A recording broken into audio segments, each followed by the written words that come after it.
There you go. There I am. Hey there, Crosswalk. I finally made it on. I forgot that I have to be on Chrome to do this well. And so here we are. And my capable assistant is with us this morning. So it is great to see all of you.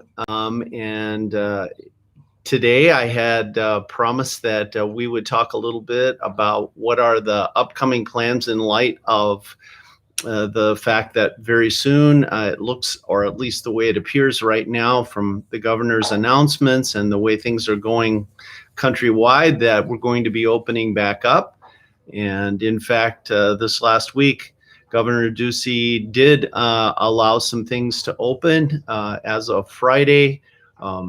Barbershops and hair salons are now allowed to open with precautions. Yeah, time for a haircut. And then tomorrow, restaurants will be allowed to open. And according to the guidelines, groups of people who know each other, who are familiar with each other, up to a size of 10 can be seated together in a restaurant. And also that others will be there too. So we're getting back to being able to gather together, at least in small groups, and that means that we're able to do some things. So right. Dan said something funny. What? Oh, good news! I didn't throw any drunk women off the patio today. Thank you, Pastor Dan, for not throwing any drunk women off the patio today. That was something new for you, I'm sure. But anyway, so here we are. And the other thing I want to say, again, as I've said each time on Pastor on the Patio, is please, this is about responding to your questions the best that we can. Obviously, given the information that we have today, I'll say what I've also said many times, which is this is an ever-changing situation.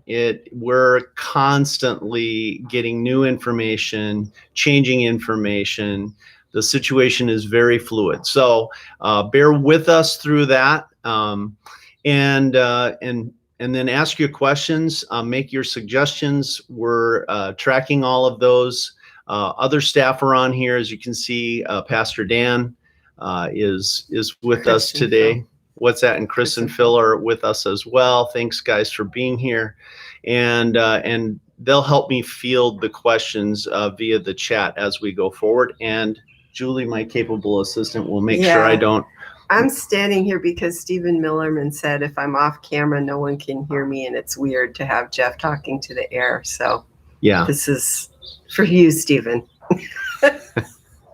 All right. So here we are. And if you have any deep personal questions that you want to ask Julie, go right ahead. That's fine. She's ready for those. She's feeling particularly transparent and authentic today after that message. So here we go.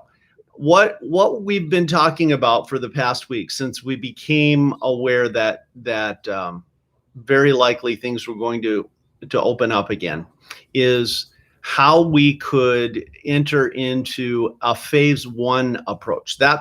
We've talked a little bit more distant future, a potential phase 2 and a potential phase 3, and we can talk about those later. But this morning, I really want to talk about what we see coming up next, and then we can take questions about the more distant future. And I'll share a few things that we're thinking right now as well, but we don't have that very well developed at this point because we're trying to see how this is all going to play out. And we feel like we've got everybody together worshiping. I think that's a big important thing to say, is that sometimes people say we've got to get back together for worship. And in reality, as you can see from the feed, we really are together worshiping. It's just that we're using a different mode and we're not face to face. And we get it. We want to be back together face to face too. But right now, that's not going to be a reality for a little while.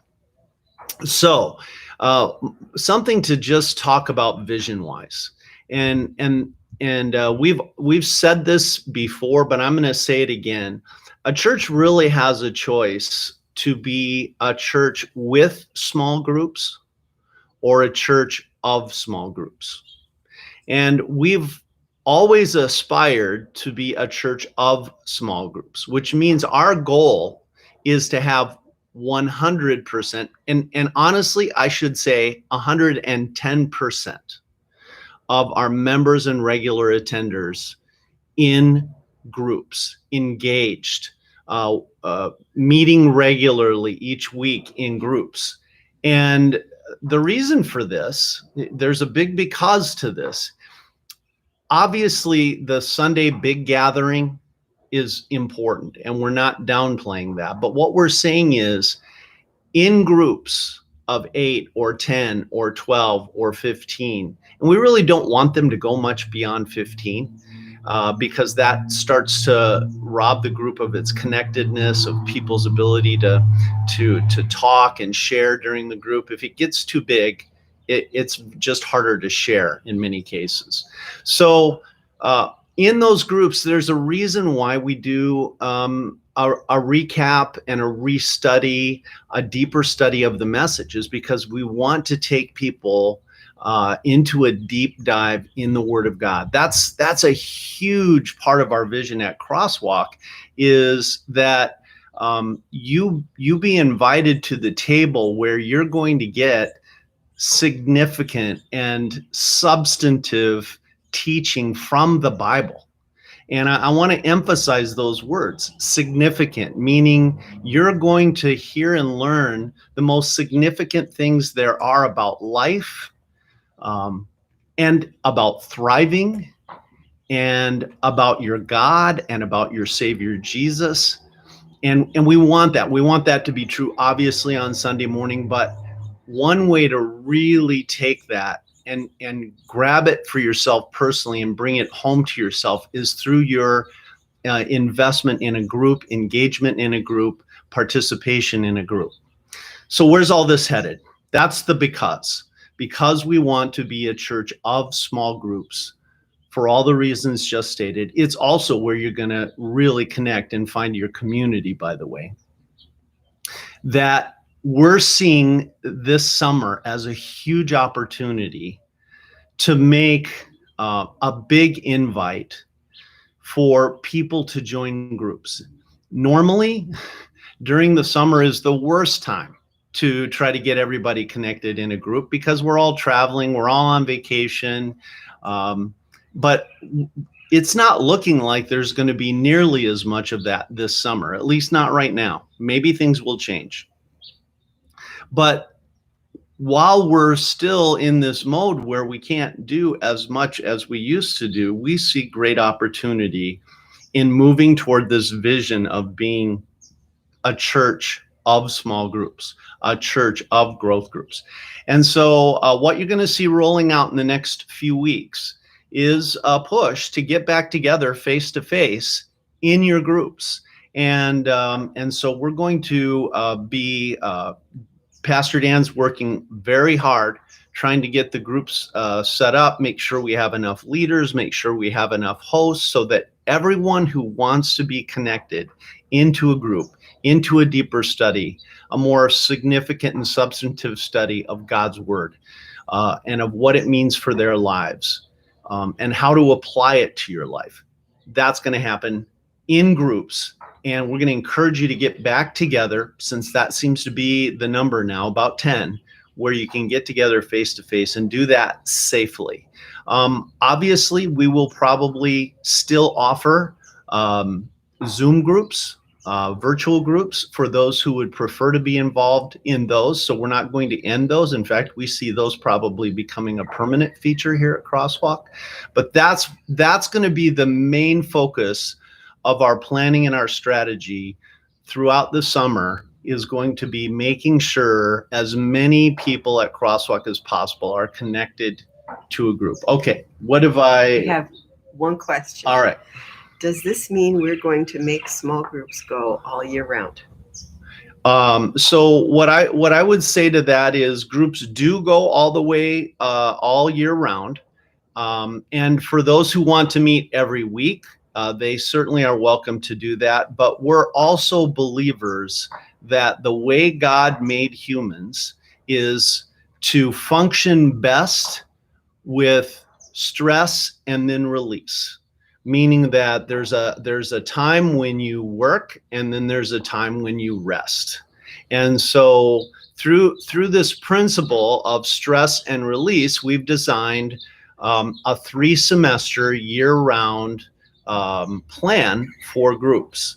And so typically we start that in the fall, right after Labor Day, and groups will be in what we would call, I guess, the stress phase or the working phase from the Sunday after Labor Day through late November, early December, and then release, rest. To look at it another way and say it's stressful to not be in your group. Well, that is true. It can be stressful not to be in your group. But we're really talking about the fact that you're working and then you're resting, just the way God designed us to do. 6 days you work, 1 day you have a Sabbath and you rest. I was just reading in the morning devotion today that the Israelites were to work for 6 years, and then on the 7th year they were to release and do no work and just use what they had gathered. And so in reality, you could even take that those times when we're not meeting are maybe all the more times to use what you've gathered and put that into practice. Then the second semester is January through April, and then the third semester is a shortened semester, typically June and July. So it is year-round. We do take periods to rest, and groups obviously have to understand themselves well enough to know, is it going to work for us to meet over the summer when everybody's traveling and vacationing? And so that's always an item of discussion. Any other questions? So when are we going to start having real church again? So, all right, you're taking me beyond what's going on right now, and I'm happy to do that. And really, the answer to your question is we don't know, and the reason we don't know. Dan Yes, says it's real church right now. Yes, there you go, real church. We don't know. I think what the person means, obviously, when can we meet back face to face? And I agree with Dan. So first of all, that's actually a very good thought. This is real church right now. Don't think of it as less than real church, because obviously you're going to diminish it in your own mind, and our self-talk matters. So the focus right now is to keep making this real church better and better, because this is another thing that since it's really not recommended for us to get back together at this point. Plus, we really do want you to be safe. Of course, we want you to be saved. We really do want you to be safe while you're being saved through the power of the gospel and through all that Jesus has done for you. There's just wisdom in staying safe. So we're working between those two principles. One of the things that I think, for example, could happen on a Sunday morning is people can now begin to gather and have viewing parties if they want. So if you feel like you'd like to have that sense of community that you get when you're with other people, when you're on the patio and those kinds of things, let me encourage you in your groups. Invite people into your homes on Sunday morning. In fact, that would be a great way to get a group started. With very minimal work on your part, would be to just invite people that you know to join you for a viewing party on Sunday morning. So now let's go back to the other explanation. Yes, this is real church right now. But if you're wondering when are we going to get back to meeting face to face, well, we're going to continue to monitor what our governor is asking us to do. And so once we get the go-ahead for the larger group meetings, where we can create an experience for you that is at least somewhat similar to what we would normally be doing on a Sunday, then for sure we're going to go back there. Now there may be, that's probably phase 3 if we talk about the several phases. Phase 3 is going to be, okay, things are more or less back to normal. We're probably still doing extra cleaning. We're probably still distancing people from one another a bit. The other big thing that you have to consider about getting back together face to face is, what do we do about children's ministry? Because it's really tough for volunteers to be asked to come and enforce social distancing rules for the health and safety of our kids. And then if we don't have children's ministry, but we're still gathering back together, even in that scenario, do we ask parents to monitor their kids running around and trying to keep them socially distanced from other kids? And we can do all that, but we're trying to sort through, what does that look like if we do that? How helpful and good of a process is that when you're actually together on Sunday? And will people get back together for a week or two and go, oh, this is great, we're back together, but then soon tire of it because they don't want to be running around after their kids all Sunday morning, trying to keep everything calm and settled during our service. We have questions about all of that we don't have answers to, and that's why we don't have really firm plans at this point. And from our point of view, we don't really need firm plans at this point, even though we love to stay way out and ahead of things. We do have to make sure that we're doing things in a safe way, and we want to support our governor and what he's trying to bring about. So I don't know if that gives us any other questions. There's questions about communion, and also, are there links established on the crosswalk page, like Zoom or Google Teams, for viewing parties? We don't have that set yet, but if you want to host a viewing party, if this is something that you would love to do on a Sunday morning, let's do this. Send your willingness to host a viewing party to prayer@cwlk.church and say, we raise our hand, we'd love to host. We'll do a viewing party at our home for a group of up to 10, and we'll help you get that advertised and let people know. If you want to just call a group of friends yourself, people that you know from church, and invite 10 to come to your house, great. We strongly encourage that, but do let us know that you're doing that so that we know who you've got and how many you've got and all those kinds of things, and we can help you and assist you and talk you through the whole process. We're trying to be helpful as much as we can with helping establish summer groups and summer viewing parties. So yes, let us know. prayer@cwlk.church so that we can help, and because we do want our members to stay connected. Anything else? Communion.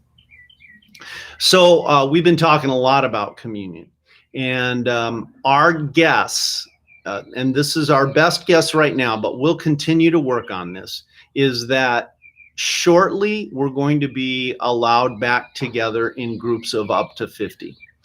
And while we're not thinking it's going to be appropriate at that point to have a big worship service, we've been talking about, and again, there are no firm plans on this, but we've been talking about having small church services with communion of up to 50 people, safely distanced, communion handled in a very safe way, but that would allow us to get together for a little devotional service. It would probably be, we're thinking 20 to 30 minute long service. And it would feature communion, obviously. It would also feature a devotion and the opportunity for us to be able to see each other and connect face to face, albeit safely distanced, possibly with masks on and all of the stuff that would be done to keep it safe.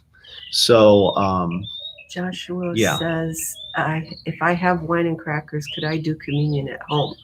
Maybe with a pastor over a video chat. Joshua, that's a great question. We've been asked that, and what we would prefer and would love to do for you is for one of us to come and give you communion at your home.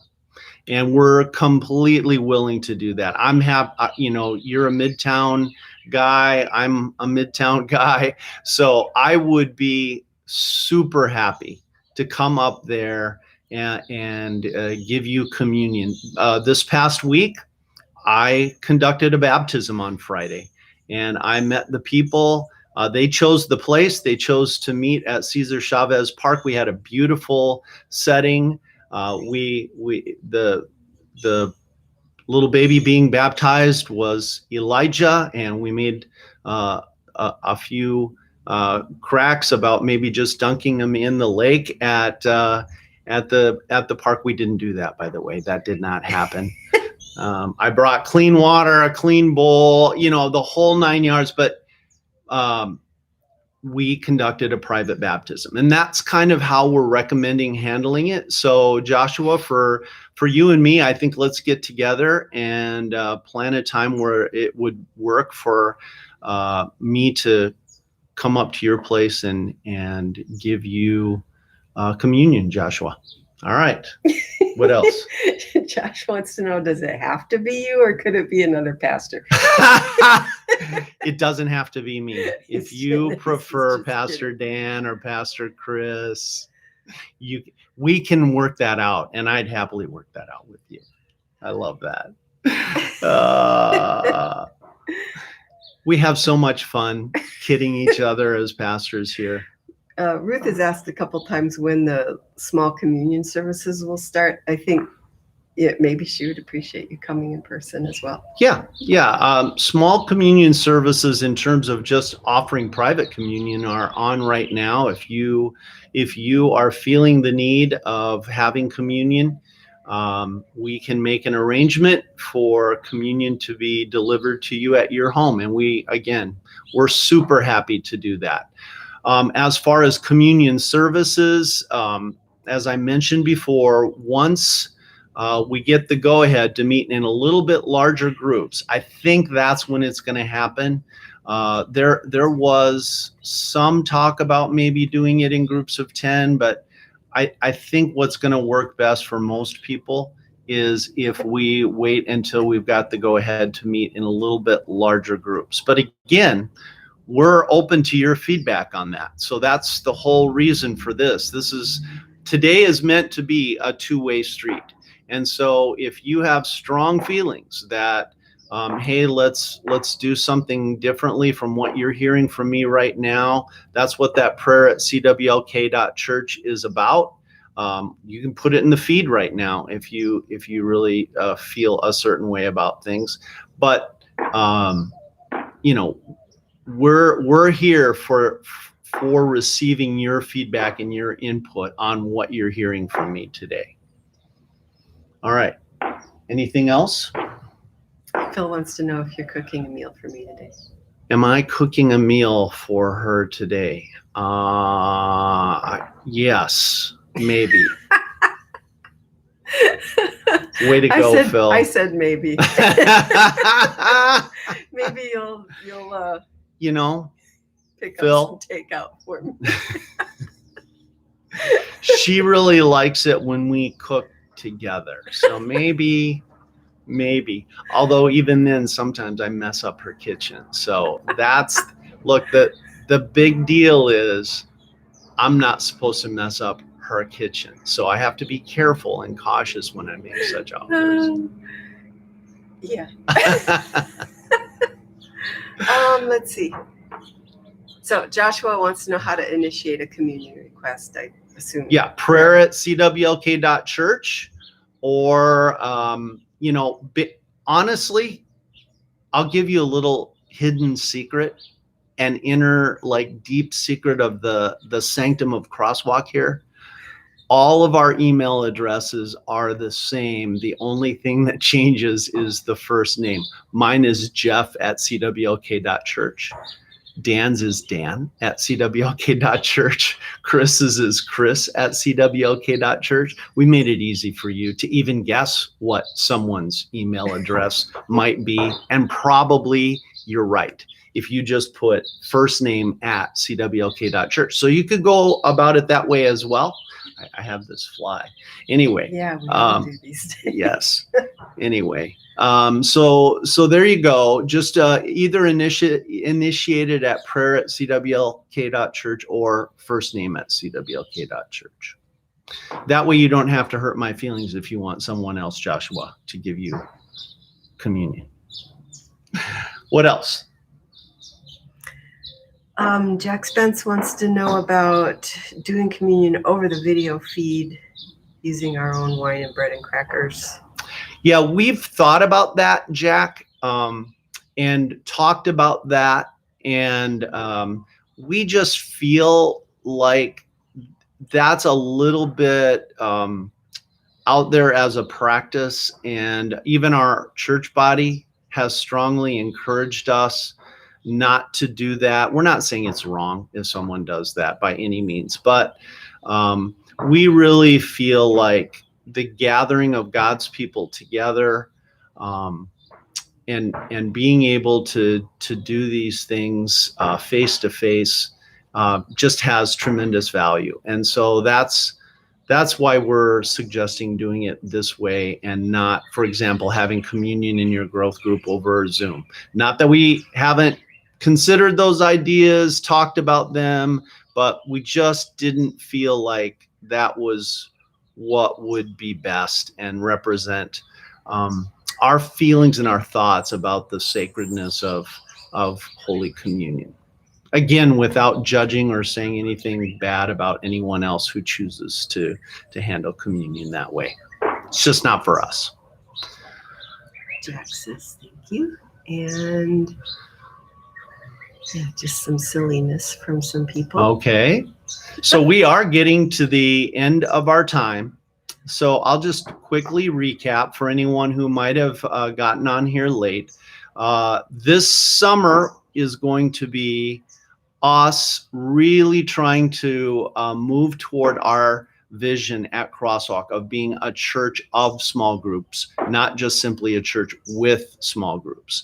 And so we want to make groups as attractive as our invitations to connect with a group as winning as possible, and see if we can get as many people gathered and as many face-to-face meetings as we can get in your groups over the summer as we watch the rest of this play out. So that's going to be our strategy for the next little bit. Along with that, we're encouraging viewing parties where you can host and gather in your homes on Sunday to watch the message together. And so if you're interested in doing any of those things, hosting a group, facilitating a group, hosting or facilitating a Sunday morning viewing party, please just connect with us at prayer@cwlk.church.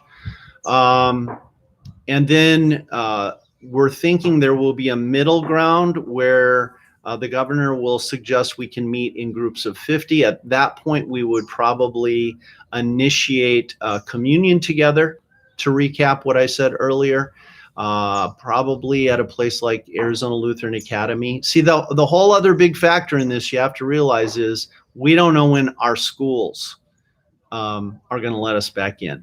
And so we're a little bit at their mercy, but we do have Arizona Lutheran Academy, and certainly they've said we can connect there and meet there for communion in groups of up to 50 when the government gives us the go ahead on that. And then finally, with a number of precautions, we hope to get back together again face to face on Sunday mornings for worship when it's appropriate. Meanwhile, know that we are working hard to make this online viewing experience the very best that we can make it, the very easiest that we can make it. And I can't tell you how much I appreciate you guys actively connecting with each other through the feed each Sunday. It's so encouraging when I get to see you and you're greeting one another. Please keep that up and do it all even more.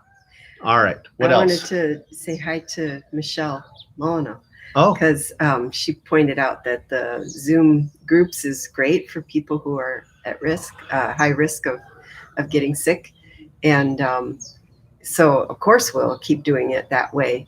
And I think you may have already said it, but groups can continue to meet if they want to, and individuals can keep on Zoom meeting with each other and encouraging each other. Yeah. But you yeah. may not know this, by the way, but Zoom is free for up to 40 minutes for anybody that wants to just sign up for a really free account. And it's use. very easy to use. So you don't even need to pay a penny to begin to use it for meetings of up to 40 minutes. And I think they even suspended the 40-minute limit during this pandemic. So get yourself on there. And yes, Michelle, couldn't agree more. We're going to continue to do Zoom meetings. We're even exploring, could we do hybrid meetings where some of the group get together face to face and some of the group are brought in via computer using Zoom. Between Phil and Jason, Phil thinks he's getting a free trip to Waco to deliver communion to the pulsers. You people. All right, Phil, we'll talk about that tomorrow at the executive team meeting, okay? How about that? All right, guys, we're over 30, and I want to let those who haven't yet attended the 11 a.m. Go ahead and get on. And you 11 a.m.ers, I'm just going to give you a strong encouragement. Get on that live chat and talk it up, because I'm telling you, it makes the experience for everyone so much better. You 9 a.m.ers, you're setting the tone. You're doing a great job with the live chat. 11 a.m., you need to step it up a little bit and get on that live chat and say hi to one another. Greet Pastor Dan before he comes to greet you, because you never know what he might say. All right, that's it. We love you guys, and we can't wait till that time when we can see each other face to face again. We all want that to happen. So, but meanwhile, please know what? We love you. Yeah. All right. Have a great week in the Lord. God bless.